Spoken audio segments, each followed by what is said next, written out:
Gobierno de México.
No me dejaba salir mi mamá. No es eso. Es que en cuanto me paraba, como que se me iba el avión. Como que veía nublado. ¿Algún problema? Bueno, la carretera es muy abandonada y el tráfico que transita es muy pobre, comandante. Padre, tenemos la leña y el fuego, pero ¿dónde está el cordero para el sacrificio? Hola, cosita bella. Hola. ¿Cómo estás? Bien. ¿Bien?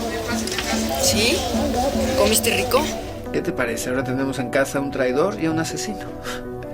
Está lindo. Toma, pónsela. Yo me voy, se me está haciendo tarde.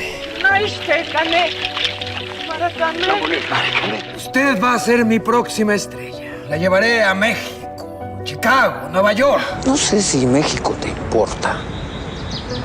No me importa si te importa. Aquí el punto es, mi estimado Luisito, que el presidente de la República soy yo. No importan las leyes. Importan los cuates que tienes. Y para cuatificar no necesitas ir a la universidad. Roberto Sosa nació el 17 de abril de 1970 en la Ciudad de México y cuenta con casi 40 años de trayectoria dentro del cine, el teatro y la televisión. Estudió en el Conservatorio Nacional de Arte Dramático, en el Centre National des Arts du Cirque de París, Francia, y en la Universidad de Stanford, en California. El histrionismo de sus padres, Evangelina Martínez y Roberto Sosa Rodríguez, fue el impulso para comenzar su carrera con las películas El Caballito Volador, Cazador de Asesinos y la telenovela Chispita. Su gran revelación fue en el teatro, gracias a la obra De la Calle, dirigida por Julio Castillo, que lo catapultó a adquirir múltiples oportunidades. Apasionado por la lectura, el arte y la cultura, se cimentó como un actor multifacético al realizar personajes entrañables, además de brindar una sensibilidad y exigencia a la esencia de su interpretación, que mantiene una dualidad entre el personaje y el actor. Conocido por sus personajes excéntricos, fuera de lo común, que llegaban al límite, imprime siempre un lado humano que hace que la audiencia se identifique con ellos. Su filmografía se extiende a más de 90 largometrajes nacionales e internacionales, entre los que destacan Cabeza de Vaca, Ciudad de Ciegos, Fibra Óptica, Entre Caníbales, Viento en Contra y Hombre en Llamas. La calidad de su interpretación ha sido reconocida en 2 ocasiones con el Ariel a Mejor Actor, el Premio Nacional de la Juventud en México, el Hugo de Plata en el Festival Internacional de Chicago en Estados Unidos y la Concha de Plata en el Festival Internacional de Cine de San Sebastián en España. También recibió 2 homenajes por su trayectoria cinematográfica en Toulouse y París, en Francia. En teatro, ha sido galardonado en 5 ocasiones como mejor actor por las obras De la calle, Ecus y el monólogo Cáncer de olvido. Su gran talento, versatilidad, ingenio y carisma lo han llevado a ser uno de los mejores actores de su generación. Por eso, el FIC Monterrey reconoce como ícono del cine mexicano a Roberto Sosa.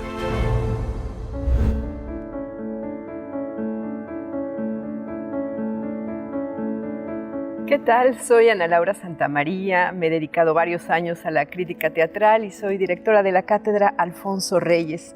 Y me encuentro muy contenta con el enorme privilegio de estar conversando con uno de los grandes actores de nuestro país, que justamente el día de hoy está recibiendo un merecidísimo homenaje como ícono del cine mexicano dentro del Festival Internacional de Cine de Monterrey. Roberto Sosa, muchísimas gracias por estar con nosotros aquí en Monterrey, con los calores de Monterrey, en este homenaje. Dejémoslo calidez, con la calidez regiomontana. Gracias, Ana Laura. Un gusto. Y con esta sensación extraña de justo ahora darle la espalda al patio de butacas, en esta nueva realidad a la cual nos hemos ido adecuando, pese a nosotros y gracias a ello. Y bueno, esperemos que sea temporal, ¿verdad? Y que pronto podamos volver a ver las salas llenas. Y si no fuese temporal, que por lo menos sirva para sacar lo mejor de nosotros o lo peor, pero en términos creativos, claro, ¿verdad? Claro, Roberto. Roberto, la historia del teatro mexicano y del cine mexicano de los últimos 30 años es impensable sin pensar en Roberto Sosa. Ay, Ana Laura, gracias. Eres realmente un actor fundamental, ¿no?, de lo que nos ha construido culturalmente en México. Yo recuerdo, estaba yo como estudiante en la facultad, cuando dijeron, hay un montaje que no se puede perder nadie, ¿no? Tenemos que ir todos al entonces Teatro del Bosque, ¿no? Hay que ir porque lo que está pasando ahí es muy importante. Llegabas al Teatro del Bosque, estaban canceladas, ¿no? Y las hileras laterales, los laterales del teatro, solo tenías la parte central y veías un enorme túnel, ¿no? Como un túnel ahí que podía ser parte de del drenaje, por ejemplo, ¿no?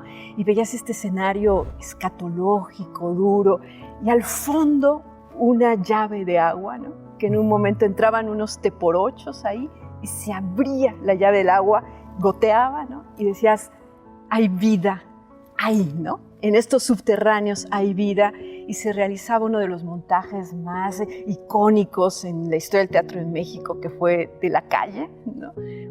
Con el maestro Julio Castillo, que el teatro va a tomar su nombre, y ahí veíamos a un actor muy joven, ¿no? Te veías mucho más joven, creíamos todos que era un niño, ¿no? Un niño en escena, tendrías unos 17 años, haciendo una actuación verdaderamente muy dura, de una gran intensidad, que me parece que es algo que va a marcar tus personajes, esa intensidad, y estuviste, ¿no?, en esto que fue realmente parte fundamental de la historia del teatro en México, De la calle. Sí. ¿Qué representó para ti De la calle? Uy, Ana Laura, pues tal como lo describes, lo haces de una manera tan rememorable, tan detallada, que me llevaste ahorita hacia esos tiempos. Estamos hablando del maestro Julio Castillo, maravilloso. Yo regresé en el año de 86 a la Ciudad de México después de 4 meses de estar filmando con Juan Luis Buñuel, el hijo del maestro Luis Buñuel. Estábamos haciendo una producción de televisión española, La rebelión de los colgados, una adaptación de la novela homónima de Bruno Traven. Y regreso de esos 4 meses de rodaje, de estar instalados en Oaxaca, y recibo una llamada de Gabriel Pingarrón, compañero, actor, amigo maravilloso, para invitarme a una audición en el Teatro de la Danza, ahí contiguo al Teatro del Bosque, hoy Julio Castillo. Y me dice, hay una audición porque están buscando a un niño para una obra de teatro que va a montar Julio. Yo de Julio sabía por mis padres, porque fueron compañeros de generación en la generación del 68, ahí en Bellas Artes. Y bueno, pues ya había hecho Cementerio de Automóviles, ya había hecho una serie de montajes icónicos, Julio, de película, en fin, que todo el mundo quería trabajar con Julio. Yo recuerdo que tenía ya un compromiso para hacer otra cosa de cine con Felipe Casals y le pregunté a mi padre, ¿qué hago, padre? Voy a esa audición con Julio Castillo, pero son en las mismas fechas que el compromiso para la película. Y me dijo mi padre, películas van a venir más, obras con Julio, solo una. Dije, bueno, por lo pronto voy a ver de qué va la audición, no sabía de qué trataba. Llego a un espacio más pequeño que este maravilloso espacio, al Teatro de la Danza, que estaba lleno ese día de la audición por compañeros que ya tenían un mes trabajando en audiciones, todos ellos egresados del CUT, de Filosofía y Letras, de Bellas Artes, de las distintas escuelas de formación actoral en México. Y me pide Julio que haga una improvisación pegado a un muro de lo que podría ser la vida de un niño que vive en la calle del momento en que amanece al momento en que anochece. No sabía yo de qué iba la obra, no sabía, veía yo a los compañeros que estaban ahí viendo el ejercicio, me temblaban las rodillas. Para ese entonces yo no había tenido realmente formación académica actoral, tenía ya 8 o 9 años trabajando, pero de manera empírica, trabajando en programas, ficciones, cosas de televisión, pero nunca en teatro con ese peso. No sabía aún de qué trataba la obra. Te mentiría, Ana María, si te dijera qué hice, si recuerdo qué hice en ese ejercicio. Probablemente mi principal motor para esa improvisación fue el miedo, el desconcierto, la incertidumbre. Y creo que es mucho de lo que impera en el personaje de Rufino durante el Vía Crucis que vive a lo largo de la obra del maestro González Dávila. El caso es que hago mi ejercicio de improvisación, no sé qué habrá ocurrido, pero al terminar escucho el aplauso de mis compañeros y Julio le pide a Philippe Amand, que era su asistente en ese momento de la obra, que me dé el texto. Yo vivía en aquel entonces como a 14 estaciones de metro de ahí del Auditorio Nacional y aprovecho el regreso de recorrido a casa para leer el texto. Ahí me entero que la obra gira alrededor, sí, fundamentalmente de los personajes de la calle, pero como hilo conductor, la vida de este niño, de Rufino. La leo, me maravillo y digo, sí, yo, encantado.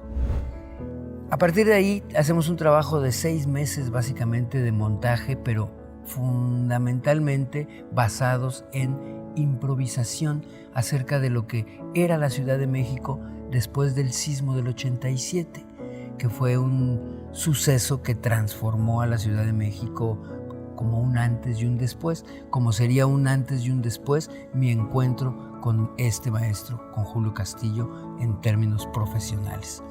Nunca tocamos el texto en 6 meses. Y a 2 o 3 semanas de estrenar, decíamos todos, ¿en qué momento vamos a tocar el texto? Y Julio ahí radicó su genialidad en ello, que hilvanó, unió los muy distintos momentos que cada uno habíamos a través de nuestros ejercicios planteado en el proceso, los unió una escena con otra y la obra estaba montada en cuestión de 15 días. Y sí, fue una obra que duró 3 años en cartelera, una experiencia espléndida en donde sí, para mí antes y después de la calle entendí la profesión como una forma de expresarme, una forma de vida, como hasta antes era un absoluto divertimento el trabajar como actor niño. Después de la calle sí se convirtió en otra cosa la profesión. Y hasta la fecha, pues bueno, Julio se nos murió durante esa temporada, se murió muy joven, dejó su vida literalmente en el escenario, en términos creativos, en términos de vida. Y yo no he encontrado, después de Julio, un director con tal sensibilidad, con esa calidad humana de entendimiento como director en su comunicación hacia el actor, su entendimiento de la vida a través del ser humano, de su sociedad, para plasmarla en términos escénicos como lo hacía Julio, ¿no? ¿Qué identificabas tú de Rufino? Es decir, es un personaje muy doloroso, ¿no? La búsqueda del padre, ¿no? El padre ausente, el estar literalmente en la calle. ¿Tú cómo lo veías como actor? ¿Cómo lo construiste? Eso, totalmente de la mano de Julio. De hecho, muchos de los ensayos ya eran desde el hospital. Íbamos a trabajar con él en la cama del hospital, con Julio. Julio siempre fue muy respetuoso conmigo. Me trataba con mucho cariño. Una, porque conocía a mis padres. Dos, porque creo que percibía que tenía yo una sensibilidad en donde sí me afectaba especialmente lo que estábamos tratando en la obra. Y donde evidentemente lo que le ocurre al niño, ya más allá de la violación física al final, es toda esta violación y vejación moral, emocional que va ocurriendo en el transcurso de la obra, confrontándose con los distintos personajes con los que se atraviesa. Y era literalmente un morir todos los días en escena. Era muy interesante porque era toda una temporada que se ocurría de martes a domingo. Ya no hay temporadas de martes a domingo. Ahora ya son de jueves, de viernes a domingo, pero en aquel entonces todavía era de martes a domingo. Y 2 funciones. Y 2 funciones teníamos los fines de semana. Qué cosa. Y yo me iba en bicicleta de casa al teatro, eran 17 kilómetros diario. Tenía yo esta juventud de los 16 años, 17 años, pero tenía yo un compromiso hacia la mística del teatro, hacia el llegar 2, 3 horas antes a la función. Hacíamos calentamiento todos juntos, era una compañía de 29, 30 compañeros, en donde todos tenían una disciplina y una ética actoral que yo estaba ávido de mamar, de respirar, de disfrutar, de aprender de ellos, porque, insisto, yo no tenía la formación académica todavía, yo venía de la prepa. Y sí tenía, por supuesto, toda la enseñanza de mis padres. Mi padre fue maestro del Seguro Social en teatro durante 25 años y lo acompañaba a sus clases de teatro a Santa Fe, a Texcoco, a zonas marginadas de ahí de la ciudad. Y entonces yo pues tenía mucho entendimiento de lo que era el teatro por mis padres, pero esto era un proceso que era casi místico, ritual, y en donde, a pesar de que el personaje Rufino moría cada función, era esto, un requiem, porque además se utilizaba el requiem de Mozart en la obra. Era un canto a la vida a través de la muerte, porque Julio desde el principio nos dijo que era un homenaje para su hermano, Yello Castillo, quien acababa de morir de cirrosis antes del estreno de la obra. Y la escena con la que inicia la obra de este teporocho bebiendo agua y convulsionándose a causa del agua y de los estertores por la cruda que trae, era un homenaje a Yello, a su hermano. Entonces, de alguna manera, y luego terminar la obra con el requiem, empezaba y terminaba con el requiem de Mozart, con este personaje de Rufino queriendo escalar un muro humano para poder sobrevivir y salvarse después de haber sido violado en todos los sentidos. Era eso para mí representaba lo que significa el quehacer teatral, artístico y creativo en el ser, un volcarse en la muerte para renacer a través de tu trabajo, a través de la creación, a través de tu expresión. Y qué mejor que cobijado principalmente por alguien como Julio, y no secundariamente, sino y además por este equipo de compañeros, todos con una formación académica teatral conformada, en donde este suceso tan crudo que le ocurría a Rufino estaba sublimado por el hecho teatral. Por lo tanto, no podía estar en mejor sitio para entender lo que podía representar a partir de ese encuentro creativo mi profesión en los trabajos venideros. Y creo que en ese sentido la enseñanza de Julio y el cobijo de mis compañeros en esos 3 años de temporada desde la calle han permeado mi trabajo alrededor de estos últimos 35 años, porque un espacio teatral, un personaje, un proyecto, sea en teatro, sea en cine, mis directores, mis compañeros han adquirido en ese sentido el respeto y la sublimación de lo maravillosamente creativo que puede ser un proceso de trabajo cuando lo respetas y lo vives con esa intensidad. Entonces, nacer, morir en cada obra, para mí ha representado eso, cada trabajo, el poder dar la vida en él para poder renacer y poderme entender conocer un poquito. Te dio la energía y el sentido, digamos, para poder morir y renacer en cada función durante 35 años. Sí, absolutamente. Una pregunta, tú naciste en una familia de actores, ¿no? Tus padres, tus tíos, tus primos, ¿no? Actores. Y empezaste además muy, muy joven, ¿no? De niño, ¿no? A ser actor niño.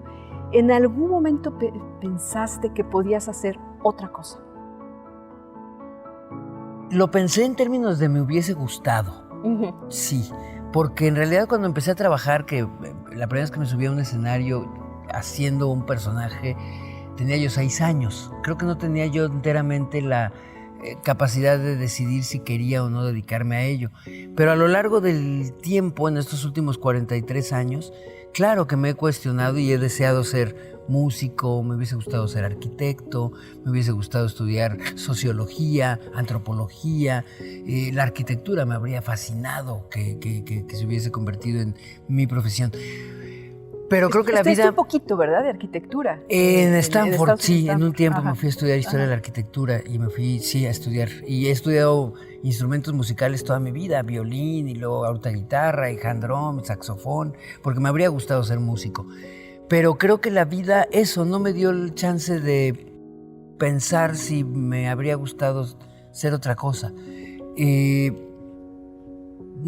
La verdad es que creo que a estas alturas no me veo haciendo otra cosa porque no sé hacer otra cosa, excepto darle mi vida a mi trabajo, sí. Y la música finalmente es parte de ti como actor, ¿no? Absoluto, sí.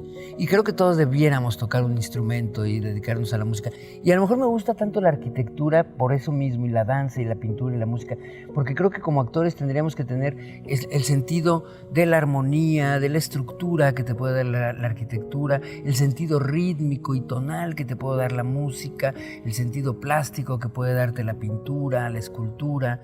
Es decir, creo que la formación del actor radica no exclusivamente a el quehacer interpretativo, sino de lo que se nutre él. A las posibilidades poéticas también, ¿no? De tanto en plástica, ¿no? Es decir, hacer una poética de la actuación, ¿no? Que es algo que tú logras, que tú haces. Del lenguaje a través de la literatura, en fin, sí. Tú te formas, digamos, en los sets, en el escenario, te vas formando, pero después adquieres también ya una formación académica en forma, te vas al Conservatorio de Artes Escénicas, ¿es verdad? En París, de Arte Dramático en París. ¿Qué te da la academia? ¿Por qué necesita un actor la academia? Porque yo me encontré justamente con con el confrontamiento de, sí, tener casi 15, 20 años trabajando sin tener una estructura pedagógica, académica, que es como suele ser generalmente. Primero asistes al aula, te entrenas en la escuela y después sales al campo laboral. En mi caso se dio de manera anversa, es decir, primero comienzo con la parte laboral, trabajo 15, 20 años en ello, me muevo en teatro, en cine, en tele, pero me faltaba como esa estructura académica. Y me era muy difícil entrar a estudiar la carrera en México porque tenía yo ya un camino andado en el trabajo. Entonces, para mí era importante formar parte de una generación en términos escolares, académicos, en donde eso fuese uno más, no el actor que viene de 15, 20 años de trabajo y se integra a un grupo de escuela generacional. Para mí era importante vivir esa parte del aula, de soy uno más, y mi experiencia laboral en realidad creo que me hace más ruido del que podría ayudarme en términos académicos, que me hace falta la estructura de la escuela. Entonces se me presenta causalmente la oportunidad de entrar al conservatorio a raíz de un proyecto de teatro abortado. Es decir, estábamos haciendo un montaje de teatro que estábamos produciendo Alicia Laguna, Roberto Sosa, dirigía Francisco Atié, un texto de Lars Norén, en donde estábamos a punto de estrenar, y el actor que estaba con nosotros, que era una obra sobre un parricidio, una semana antes de estrenar nos dice: no, esta obra me está pegando mucho, no quiero, no puedo, me voy. Se nos cae el proyecto y entonces decimos, ¿qué hacemos? ¿Le llamamos a un actor para que entre, se lo aprenda y podamos estrenar? ¿O mejor guardamos el texto, vendemos todos nuestros cachivaches y nos vamos fuera. Decidimos irnos y en ese viaje yo decido ponerme a buscar una escuela. Vamos a Italia, a Grecia, a Alemania, a Francia, a distintas ciudades buscando escuelas y me encuentro con el conservatorio en París. Yo sin hablar realmente un ápice de francés y digo, quiero estar en el conservatorio por toda esta parte conservadora, el teatro francés, Molière, Racine, la comédie de l'art, me interesó muchísimo, pero no hablaba francés. Y entonces encuentro la Escuela Nacional de Circo, en donde tengo la posibilidad de estudiar acrobacia, de estudiar artes circenses, monociclo, acrobacia, trapecio, mientras aprendo el francés y preparo mi audición para el conservatorio. Y así se da. Y entonces descubro en la escuela de circo esta parte que de pronto me hace mucha falta en el actor, en términos de ¿qué pone en riesgo el actor al ponerse frente a un personaje y ponerlo en comunión con el público? Este sentido de el riesgo que puede tener un acróbata al cruzar una cuerda floja, al dar 6 vueltas en el aire, al columpiarse en un trapecio, que hace que el espectador se ponga al filo de la butaca porque algo puede ocurrir que va más allá de su control. Y siento que esa es una labor fundamental que el actor de pronto olvida, esa capacidad de poner algo más en riesgo. Y cuando descubro esto en la escuela de circo, digo, sí, por supuesto, quiero. Y entonces regreso a México, meto mis papeles para una beca, me voy apoyado por el Fondo Nacional para la Cultura y las Artes para realizar estudios en el extranjero. Ingreso mi audición en el conservatorio, que tenía que meter escenas en francés, en español. Me reciben como parte de 8 extranjeros que pueden tener acceso cada año al conservatorio y me encuentro con la posibilidad de estudiar allá. Entonces digo, qué maravilla, porque todo lo que había yo aprendido acá ahora lo voy a poner al servicio, pero del aula, del aprendizaje, tratar de olvidarme de lo aprendido para reformatear y ser un alumno más. Y así ocurre. ¿Y qué aprendiste, digamos? ¿Qué no sabías? Esto del riesgo me parece maravilloso, ¿no? Porque además eso vemos en tus actos. Es que siempre están al límite, siempre están al borde y el espectador con ellos, ¿no? Y creo que lo que aprendo es que se puede poner justo esto al límite, pero así como el acróbata, para poder poner estas piruetas al límite, tiene que entrenarse 10, 12 horas todos los días en su trapecio, en su equilibrio, en su monociclo, en lo que haga. También el actor tiene que entrenarse todos los días y no 10 horas, 24 horas sobre 7 días a la semana. ¿Cómo? Trabajando con sus emociones, trabajando con cómo interpretarlas, reinterpretarlas. ¿Qué aprendo en el conservatorio? El trabajo de máscara, toda la parte de Jacques Lecoq, de la pantomima, este trabajo conservador de la emoción no va por delante, sino hay una técnica. Y yo, viniendo de la parte actoral visceral, en donde sí va la emoción por delante, encuentro un equilibrio entre lo visceral, pero al mismo tiempo la técnica, lo formal, en donde por supuesto que puede haber un balance entre ambas y que es necesario para poderse poner al límite, pero con una técnica y no desbocadamente, en donde sí termines un día cayéndote del trapecio, ¿no? Sino que esté todo con partitura, con una técnica, con un control. Y regreso del conservatorio, de estar en Francia, y me reúno con un grupo de gente que habían tenido de alguna manera la misma formación con Jacques Lecoq. Ricardo Leal, Jorge Arturo Vargas, Alicia Laguna, y conformamos la compañía Teatro Línea de Sombra.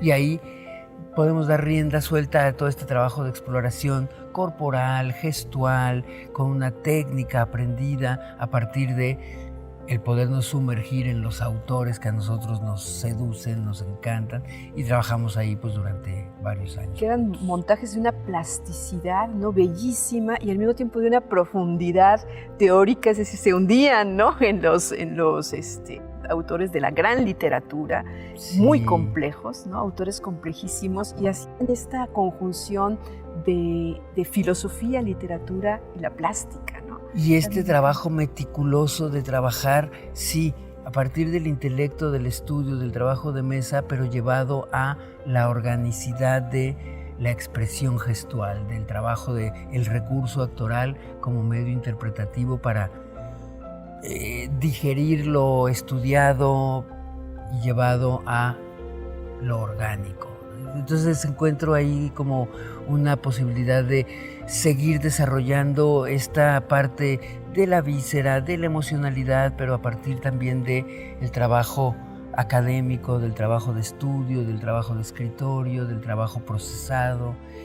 Y pues encuentro una posibilidad también ahí de desarrollo pues muy grata, que finalmente fue también una de las primeras preguntas que mi padre en algún momento me hizo, que era muy respetuoso en cuanto a mis decisiones de trabajo. Me decía, ¿qué quieres? ¿Fama o prestigio? La fama es efímera, el prestigio no es perecedero. Ese te va a alimentar, te va a nutrir, te va a enriquecer, te va a dar una mayor satisfacción.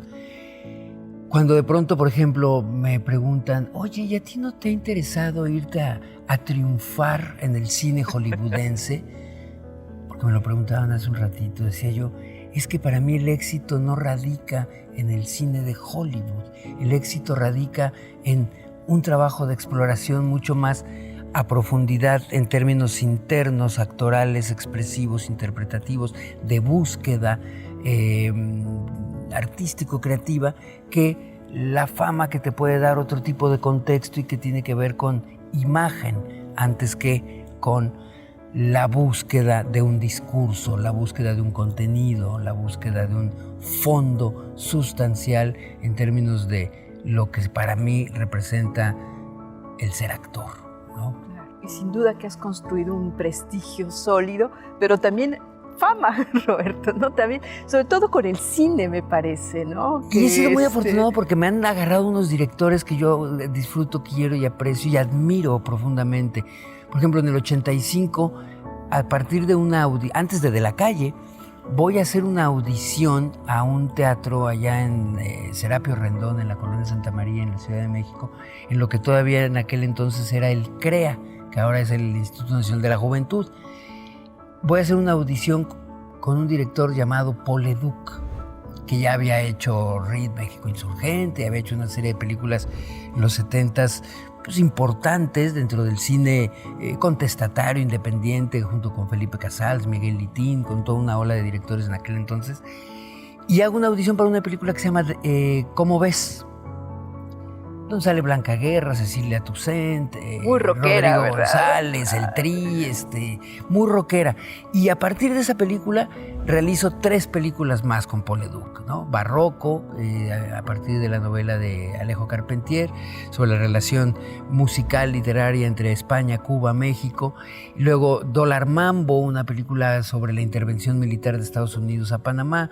Luego Latino Bar, que es una reelaboración de Santa, de Federico Gamboa, que fue la primera película sonora en México. Y así me voy encontrando con directores que me cobijan, que me vuelven a llamar, como Francisco Atié cuando hicimos Lolo, y después Fibra Óptica, y después El Baile de San Juan. Con Ripstein. Ripstein, o Felipe Casals, con quien ya había trabajado en los años 70 en programas de Secretaría de Educación Pública. Y voy encontrándome con estos directores con los que digo, qué maravilla, qué mentes tan críticas, tan brillantes, tan agudas, que quieren hacer cosas que a mí me interesaban en ese momento, ¿no? Pues, y me siguen interesando. Y corro con la fortuna de eso, de ser dirigido por ellos. Digo, qué padre. Yo no sé si porque era muy serio de niño trabajando, me volvían a llamar, no sé. La cosa es que les funcionaba, me volvían a llamar y pues ahí estaba, ¿no? Y siempre con personajes de una gran intensidad, ¿no? Tus personajes siempre han sido, ¿no? Sí, desgarradores, ¿no? Y también me ha tocado hacer comedia, entonces de pronto digo, no me vean siempre para tanto azote, digo, también... Bueno, también hiciste a Díaz Ordaz, ¿verdad? A Díaz Qué Ordaz. cosa, ¿no? Sí, que cuando Carlos Volado, el director de Tlatelolco, verano del 68, me invitó a hacer a Díaz Ordaz, le dije, espero que me estés invitando a hacer a Díaz Ordaz por buen actor y no por feo, ¿no? Porque son dos líneas, que cualquiera de las dos, bienvenidas. Y me encanta hacer esos personajes así históricos también, tener como esa referencia a la cual acudir en términos de videográficos, bibliográficos, históricos, para poder elaborarlos no desde la caricatura, sino desde lo humano de esos personajes, me encanta. Difícil, ¿no? Desarrollar la empatía con Díaz Ordaz, ¿verdad? No hay forma, no hay forma de ser empático con él, pero creo que justamente ese es uno de los grandes aprendizajes, el poder abordarlos actoralmente, no desde el juicio humano, sino desde la comprensión de la persona a partir de su contexto, sin juzgarlo, que ya la historia en sí se encarga de hacer esa chamba, ya no le toca a uno. Roberto, una pregunta chocante, pero discúlpame. Vamos a suponer que te invitan a poner en una cápsula del tiempo, ¿no? Para que ahí queden 200 años una de tus películas, ¿no? Que va a haber un colapso, ¿verdad? Dijeran, para que recordar qué se hacía en cine en siglo XX, siglo XXI, y quién fue Roberto Sosa. Vamos a poner una película en la cápsula del tiempo. ¿Qué mandarías? Con ganas de ser optimista diría la que no hemos hecho. Porque yo creo que lo mejor de Sosa tendría que estar por venir. Sin embargo, por supuesto, Lolo es un trabajo entrañable, El fantástico mundo de Juan Orol, por supuesto, Cabeza de vaca es una película que me parece muy, muy entrañable por el contexto histórico que aborda, pero está El patrullero de Alex Cox, con la cual ganamos la Concha de Plata en San Sebastián, que habla sobre todo el mundo de la corrupción en las huestes policíacas en México, con el humor británico de Alex Cox. Está Ángel de Fuego, que también es una película muy entrañable de Dana Rosberg. Lola, que aborda también la historia de una mujer, mamá, sola en una gran ciudad, sobreviviendo con su hija. Pero también Victorio, en donde interpreto a un personaje transexual, en donde habla de la marginación que viven estos seres que deciden tener una sexualidad muy peculiar, que es confrontada por la sociedad y muy juzgada y una realidad muy lastimada. Es un trabajo que también me es muy entrañable. En fin, creo que hay varias, pero insisto, yo creo que la que no se ha hecho, sí, la que hay que hacer. Y te seguiremos viendo. Pues te ojalá. seguiremos viendo, Roberto. Muchísimas gracias ¿Ya? por la conversación. No, sé que ya se María. terminó el tiempo, pero estamos encantados de seguir conversando contigo mucho Gracias. tiempo más. Bienvenido a Monterrey. Siempre Felicidades. Monterrey hermoso, gracias. Pues increíble la charla que sostuvieron Ana Laura y Roberto hace unos momentos, ¿no? Para conmemorar este reconocimiento que le hacemos a Roberto por su carrera. Para nosotros como Festival Internacional de Cine de Monterrey, el reconocer el trabajo de los actores es vital, porque el rostro que está en la pantalla es el de ellos, ¿no? Ellos son los que están representando a todos los equipos que están detrás en la producción, y ellos son los que están, cuyo rostro está en la pantalla, y los que, digamos que primeramente tenemos un encuentro como espectadores con ellos en el cine. Entonces, Roberto, para nosotros es un gran honor que hayas aceptado estar en Monterrey el día de hoy para recibir este homenaje, y de parte del Festival Internacional de Cine de Monterrey te entrego el ahora conocido como Cabrito de Cristal. Qué bonito. Qué bonito. Y muchas gracias por estar aquí con nosotros. La tarjetita, Juan Manuel, gracias. De verdad que, pues qué bonito, larga vida al festival, y aunque sí, como bien dices, nosotros somos los que damos la cara, más bien pues también por lo mismo esto no es de uno, sino de todo el equipo, que sin ellos pues no fuera posible el que uno estuviera, porque pues el trabajo de teatro, el trabajo de cine se hace en grandes equipos, lo sabemos, y de pronto los que damos la cara somos no los que menos hacemos, porque hacemos mucho, pero que no existiríamos si no fuese por todos los que están detrás. Entonces, Larga vida al festival, qué maravilla que pese a nuestra realidad, que nadie esperábamos en este momento y desde hace año y medio estar en ello, que se siga llevando a cabo. Hay que defender estos espacios, apoyarlos y larga vida al festival, ya más de 20 años, entonces pues yo creo que otros 200 no vendría mal, ¿verdad?